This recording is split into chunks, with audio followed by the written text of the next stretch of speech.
do you want to just have an opportunity to just share? So you want me to pick a topic or something that you said, Chrissy, is that you take things to heart.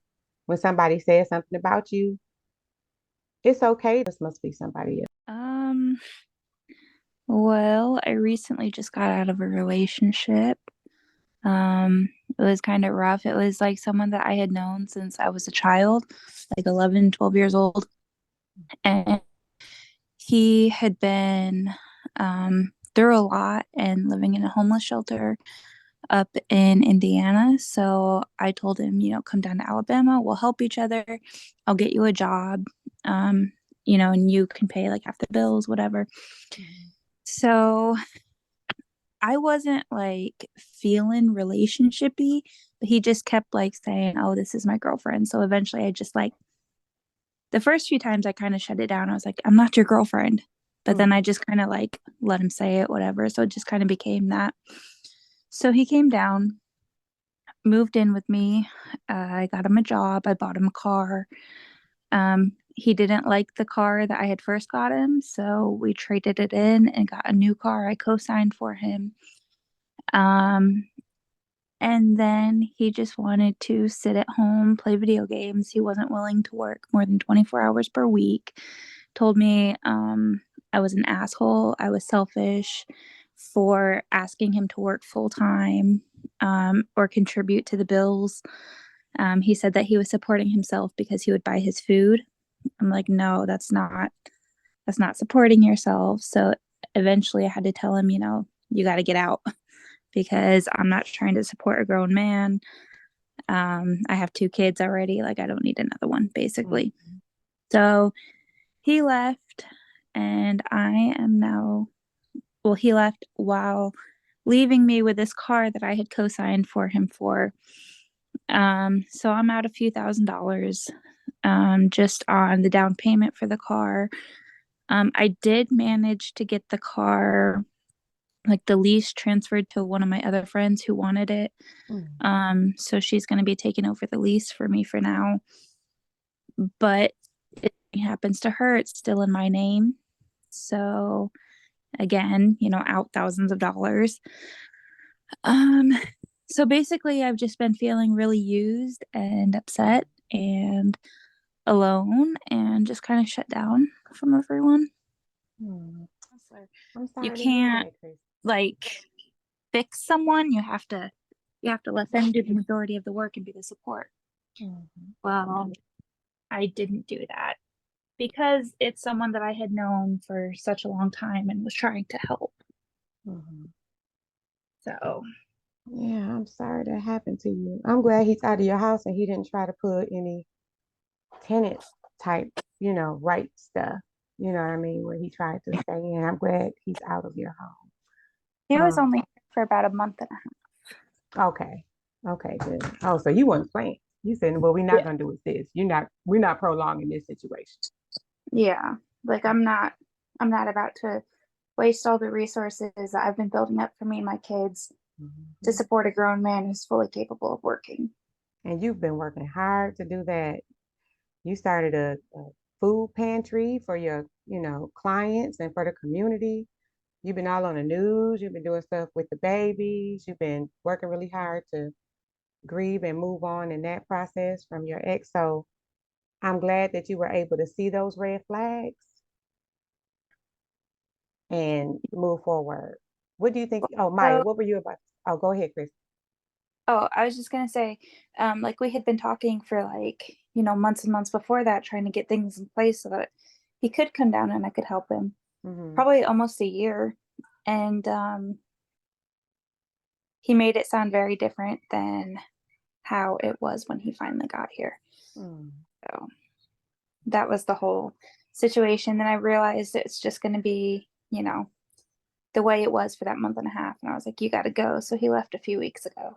And I've been struggling with that because it's like I, I almost failed in helping someone, Mm. even though I did all I could. So Right. that's all I have to say, really. Do you feel that you failed, or do you feel that it was his responsibility to do more? Well, no, like rationally, I know. Mm-hmm. that it was his responsibility to do more. I know that I did the right thing, Mm-hmm. but I still have those The feelings. feeling, right. So we need to work through our emotions Yeah. because our core beliefs, and we talked about this before, Maya, our core beliefs dictate how we feel about situations. Sometimes we apply Hmm. it to all kinds of situations due to our core belief. Maya, what were you going to say? Because I saw that you unmuted yourself. I just wanted to make sure that I was, being a part of the conversation, you know, and let it know that I was let it be known that I was listening. I Mm-hmm. didn't have anything in particular to say. I guess just kudos to her because she was like, yeah, like some women be like, yeah, I tried to give him the benefit of the doubt. She wasn't on that. She was like, oh, Well, people show you who they are, and she believed it. Mm-hmm. I had done that before in my previous relationship in my marriage, Mm-hmm. and I had ended up being abused for 11 years. So I feel Mm, that lesson pretty well in that. wow. So, Yeah. So what's a commonality that we have here uh, Lack between of boundaries. lack of yep. boundaries and what else? What's something that you're both going through right now? Uh, Um, Dealing with emotions in Mm-hmm. relation to our current situations. We both Mm-hmm. have some rough things going on. Mm-hmm. I mean, Grief. hers I've, is more rough as she's lost people close to her. Mhm. Um, so there's that. Okay. I was gonna say both that feeling of failure Mm. Oh, yeah. The feeling because of I failure. I feel like a failure that I got kicked out of school, Mm-hmm. and though it wasn't really my fault or anything that I could necessarily have done in the moment, I feel like I failed. I feel like I failed my parents and I failed my siblings that are looking up to me. And Mm-hmm. it's also hard because like it was just graduation season. Like there are people that I went to high school with that just graduated college. Mm-hmm. And now I have to start all the way over. But the good thing is you can start over. That's what I Yeah. was. You're so young too, Amaya, and I know you're probably sick of people saying that about you, but the lessons that you're learning now in your early 20s, I didn't learn until my 40s or 30s. You know what I'm saying? Mm, Um, and the feeling of failure it can be traumatizing and it can also be paralyzing because you can develop a fear of failing again. mm, But all failure is a way to assess things that you need to change in your life. That's all failure is. It's just like looking on the scale to see where you are. It's just like taking a test to understand what level you're on academically. Failure is simply a way to measure what it is that you need to change in your life. And so moving forward, if you learn the lessons that you need, grief and loss is something that I see as far as some commonalities with both of mm, them. Um, the loss of school, family members, relationships, expectations is disappointing, right? Especially when you've invested time, effort, energy into something and you didn't get the return that you yeah. expected to receive. It can be very frustrating and it can be very um, depressing if it's not managed well. So, Chrissy, I know you said that you kind of isolated yourself since these things have occurred. What's your plan? And Maya, I want you to think about this while Christy and I are talking. What's your plan to get back out here and move forward? Well, I'm kind of doing what I had done after my divorce and keeping myself busy. I've been hanging out with a couple of my friends from work. Um, but over these past couple of weeks, I've spent a lot of time just kind of sitting in my office, sitting at home, um, and just trying to get back to where I was because I was good, I was doing pretty good before all that happened. I was Mm, pretty happy, and then this happened, and uh, I wasn't so good anymore. So So go ahead. so now I'm just trying to get back there just by doing what I had done before. Okay. So one thing I'm gonna say is when we're doing well, that can attract people out the woodwork that once Hmm. they want to attach on to that and get some of that goodness that you have without necessarily putting in the work and contributing to the relationship, but they want to benefit from the relationship with you. And this can be romantic or not. Friends Yeah. can just show up. So basically, he had called me all sorts of names because I wasn't willing to just let him sit at home and live off of me. Um, he called me an asshole. He told me I was just like out for money. Like, that's not true. Like, you have nothing. I've managed to save 50K. So why am I out for your money, bringing you from a homeless shelter, bringing you into my house, purchasing you a car, Mhm. like paying the bills? Like, that's not me out for money asking you to do your part. And I can rationalize that. Like, I get that. Mhm. But it's still hard. I feel taken advantage of. I feel like I failed this person that I had known for so long, even though I know that's not true. Um, I don't know where I'm going with this. I'm just ranting. It sounds like projection. And It I, sounds like he projected onto you mhm. what he was doing. And in a way, you like, it's kind of like he wanted you to feel this way. Yeah, He wanted to manipulate you. yeah. Yeah. He wanted to manipulate you Uh, into feeling this kind of failure. we learn what our core beliefs are, our behaviors, our outlook, our perception changes, and it helps you to better understand why it is we did some of the things that we did. Why did we accept some of the things that we accepted? Why did we choose the partners that we choose, or why did they choose us? Because it's something in us that they see. It's almost one of those things where um, children who get abused multiple times by multiple people because the predators can see something within them to let them know I'm safe with this person. Either they have a lack of support system, they have been through this before and they didn't tell on that person, so I can do it too. Or they just see a need in that person to want to be loved and accepted. And so they groom them until they can have their way with them. So, what do you think a core belief is that allowed this situation to happen? Uh, Maya, what is one of your core beliefs? And then I want you to answer, Christy. You want me to pull it Um, up? I can pull some up, or I could put some. Listen, Mhm.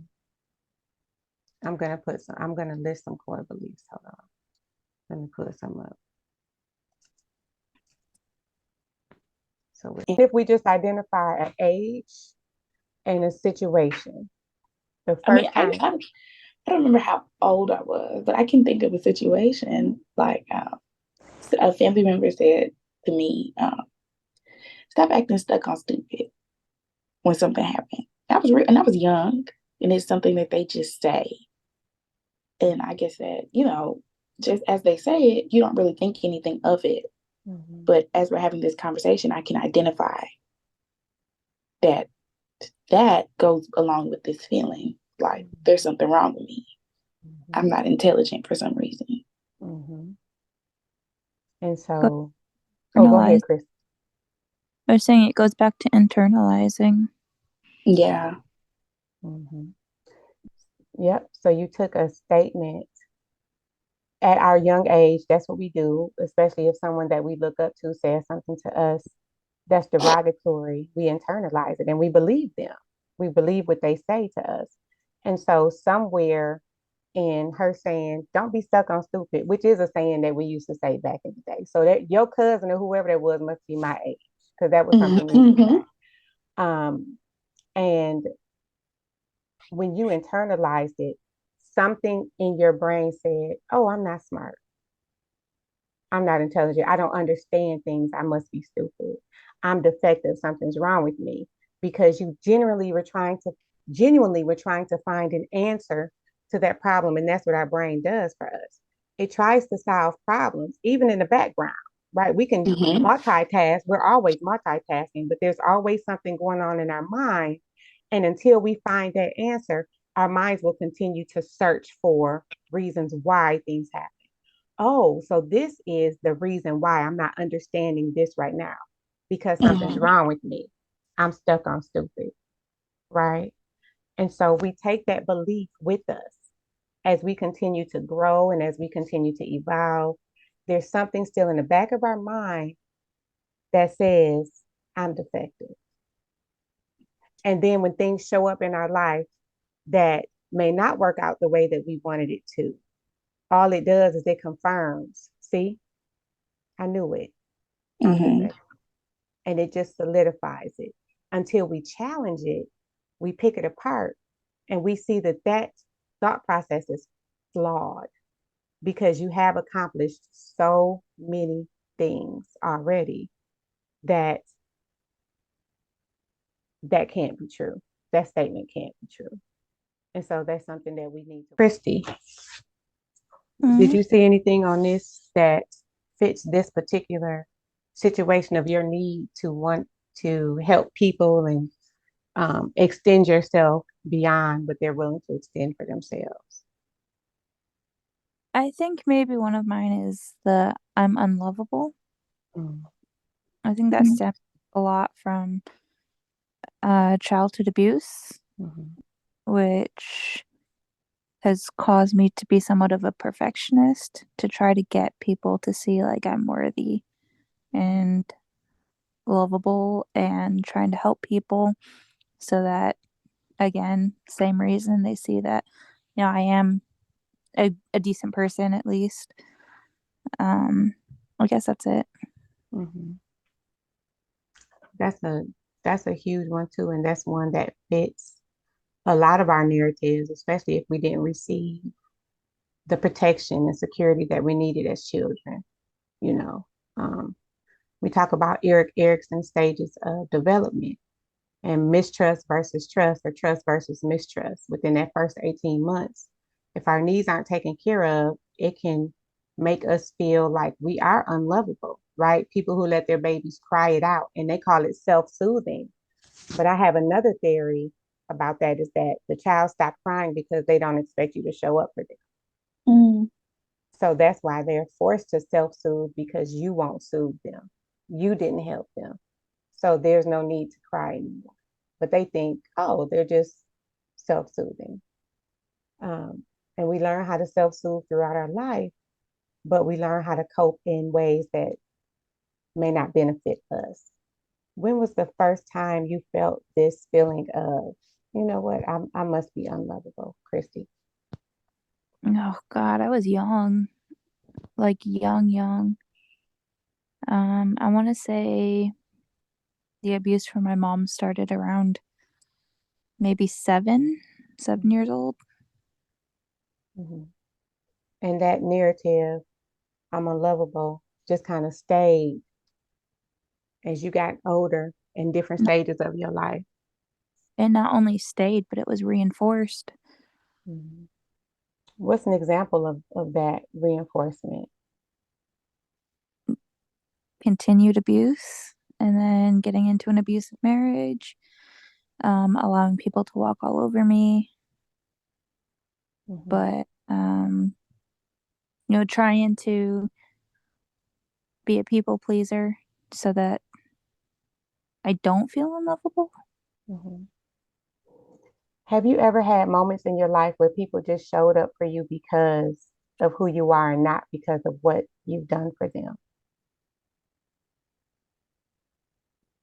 I mean, I'm sure there has, but you know how they say like you remember Yeah. I'm sorry. Bless You you. remember like the bad things Mhm, more than the good just because, they were bad and they kind of stick in your mind. mhm, mhm, I think that's like a big thing because a lot of bad has happened to me. Mhm. And so it does stick in my mind. My dad shows up for me just because I'm me, of course. Mhm. Because he's my dad. Um, I've had friends that will, um, you, for example, when you came over for support after my divorce, Mhm. um, I have a couple friends at work now and they check in on me regularly and support me. They Mhm. supported me through this whole relationship and the breakup and stuff. Um, and I am grateful and, I think about that and I'm happy to have those people in my life, but it's like still I'm trying to continue to feel worthy. Mhm. I'm sorry, it's hard for me to find my words. No, I'm following. Maya, are you following? I am. I'm following. That hit you, and you felt that, didn't you, Maya? I did. I know. Yeah. So did I. So did I. So we get to learn feeling defective. Chrissy, I want you to think about feeling unlovable.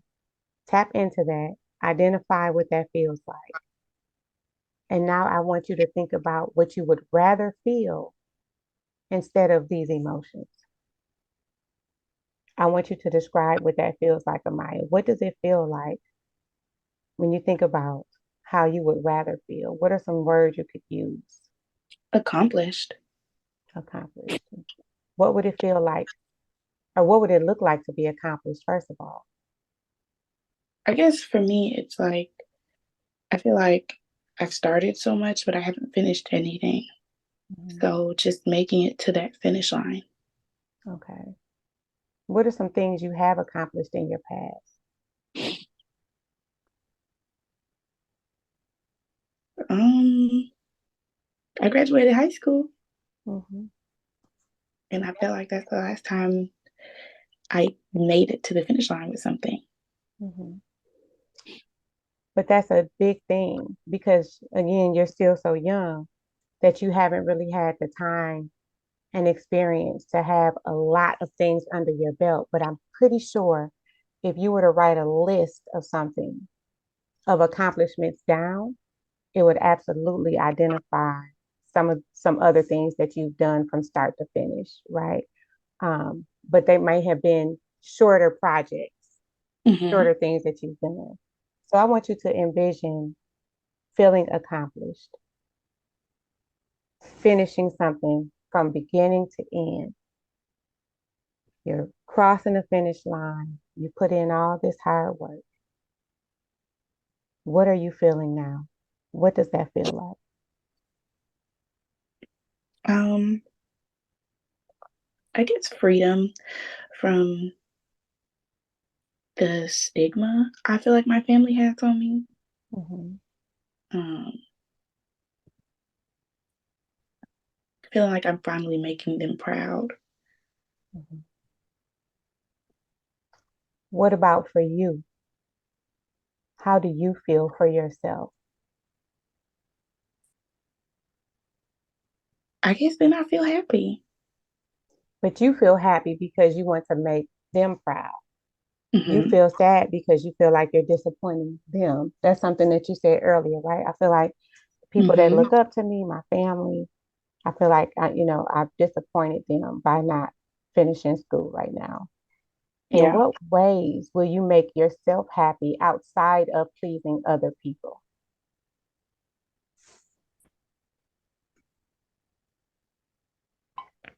How would that feel to do it just for you? I feel like, just having, I don't have an answer. I was gonna try to conjure something up, but the truth is, I don't have an answer. I don't think that I like. Yes, I feel like I can benefit from it, but I feel like my number one goal is making sure that the people that are around me that have done so much for me just know that nothing they did was in vain. That I saw the hard work that they did, and that I have picked up and, really took hold to everything that they've taught me, all the life lessons and stuff like that. So they feel like it's paid off. Like nothing they did was in vain, no sacrifice that they made. And so I feel like in essence, you know, by me not being accomplished, it could come off as I haven't learned anything or I'm ungrateful for the things that the people around me have done for me. Christy. Oh, I was plugging in my phone. It's about to die. Oh, okay. Were you going to respond?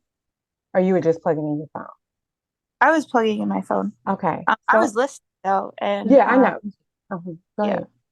Okay. No, I'm gonna say like I feel like that's a valid concern to feel that way. However, I mean you can only do what you can do, and there's like obstacles right now in her way. And I feel like when she is able to get over those obstacles, she's going to be like more satisfied with herself. Mm-hmm. Not necessarily because of other people, but satisfied that she's able to, get into school again and finish school and find the career that she wants and really make a life for herself that she's satisfied with. Mm-hmm. But Yeah. that's just me looking from the outside. Mm-hmm. And it's easy for us to say it because we are looking from the outside, but it's also easy for me to see it because I used to be that person that wanted to make everybody else around me happy, to make it what Christy said earlier. See, I'm worthy of the investment that you put in me. I'm going to give you a return on the investment that you put within me. How would it feel and what would it look like to be lovable or to be loved? I would feel like a big weight has been lifted. Like I don't have to keep trying to be a perfectionist or go above and beyond just to make people see that I'm worthy. So it would just be, I'd feel lighter, emotionally, mentally lighter. Mm-hmm. You feel emotionally and mentally lighter. And what are some expectations that you would have? And Maya, I want you to think about this too, right? And I know that you haven't thought about this yet, but what would you feel like to just be able to be loved and accepted? What does that look like for you? Like what is the expectation of that? Have you ever thought about that? I just show up and you just love me. Would you be Yeah. able to receive it? Um, I would like to think that I could, but I don't know because I'm so um accustomed to just going above and beyond, and I'm used to it. I'm used to the way that I do things. I just don't know how I would be with breaking that habit. Mhm. Yeah, that's an I honest. feel it first. Mhm. Maybe So, it's not a matter of like breaking the habit, but doing it for somebody who can actually properly acknowledge and appreciate it. mhm, Yeah, I think that's where like the feeling at first comes from. Like I'd have to feel it in order to begin to break down that cycle. Mm. but the only issue with that, Amaya, is that you wouldn't know how someone would receive it until you've already done it, right? So when we give the issue, thank you, Father. Okay. The issue, what happens when we become depleted is because we've given beyond our means. Mm-hmm. If I give you $10 and I have $10,000, that's not outside of what I'm capable of giving you. When we Right. deplete ourselves emotionally for people who cannot pour into us, or if we are just depleted and we still continue to give, that's when we start to feel like we've been used. Like Christy said earlier, like I feel like I've been used. That's because you've given outside of what you had to give. There wasn't a clear boundary of, okay, I'm going to give this much. This won't have any effect or bearing on me. if I give this much. My dad always said, never loan somebody more than what you can afford to give them Mm-hmm. because you may never see a return on that investment, right?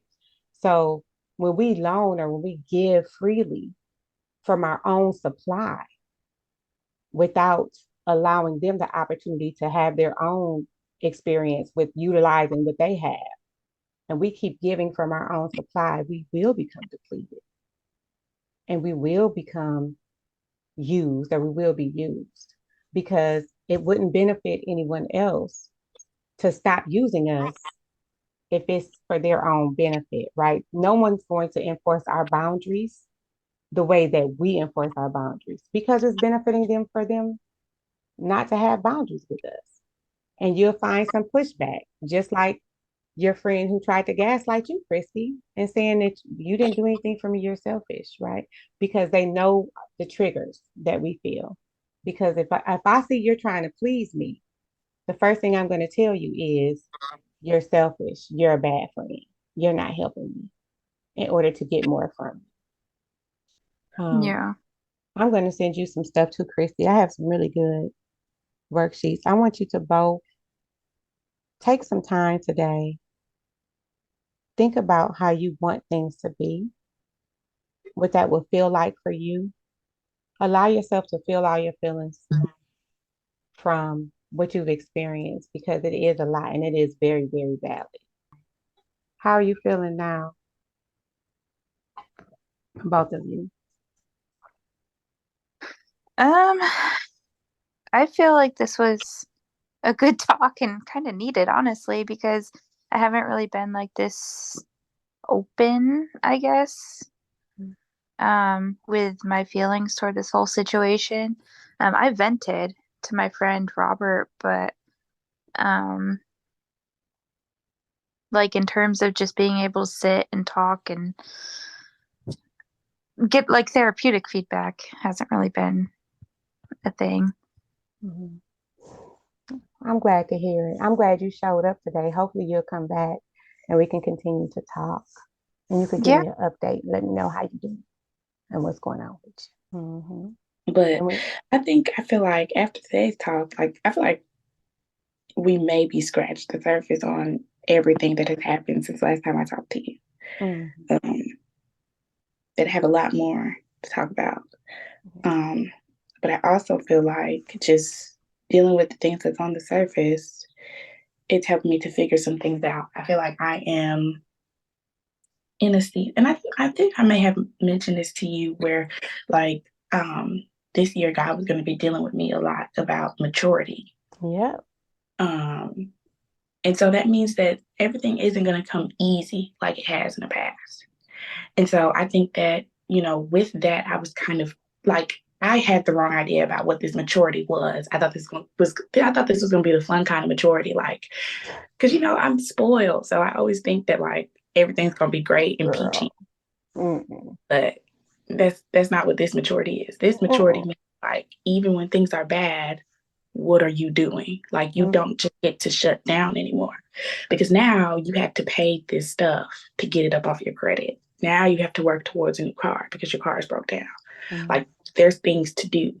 And you have to figure out how to keep functioning. Like you don't just get to shut down from the world anymore. Mm-hmm. So Oh, I think I'm working through and figuring out what that looks like. amen. I'm gonna tell you what. Remember we talked about pregnancy? Things coming to fruition, right? So your seeds Yeah. have been planted up until this point, and now you're starting to see the growth. Growth is never fun. Honey. Healing is Mm-hmm. never fun. It's a process, and we literally stretch and change and evolve and go through a metamorphosis, and that's never fun. But when you get to see the end result and you look back, it was worth it. And I would Mm-hmm. just say, during the journey, get all the lessons that you can learn. Pay attention, tap in, stay present with yourself, and allow yourself the value of being able to be in every single emotion that you feel. Allow yourself to feel that. Don't try to cover it. Don't try to speed up the process. because that's part of the healing process as well. You acknowledge your feelings, acknowledge the first time you've experienced it. What core belief is this attached to? How many times have I been through this same thing? And what can I do to get out of this and to feel differently about myself? I want to thank both of y'all for joining me today. I'm glad that we had this opportunity to talk. And while this may be a season of mourning, um, that season will also come to an end. And we'll be able to celebrate your victories soon. And that's for both of y'all. You are lovable and you are not defective. You are absolutely perfect. And I want both of y'all to know that. I love both of y'all. I think you're both great. And I'm not just saying that because I don't blow smoke up people's butts. If I don't like you, you're going to know I don't like you. So I think you ain't, you going to know it. So not that I'm the gauge or the measurement, but I'm just letting you know how I feel. You know what I mean? I think you're both wonderful people. And I will talk to y'all soon. Where'd you go? Bye, y'all. Bye. Thank Bye. you. You're welcome. Thank you for coming. Yeah. Bye. Bye. And, I believe in God. So if the enemy can get you to take just the smallest bit of bait that can send you, that can knock you off your game and send you into these feelings of second guessing yourself and failure, and it's a slippery slope. It can lead to depression and anxiety. Like that was the whole point of that. And the seed is just that little bit of failure that started from manipulation. No, I get that. I do. It's just, I'm a sensitive person. So a lot of things to heart. So like if someone says something bad about me, even though I know it's not true, like I internalize it. So I get what you're saying.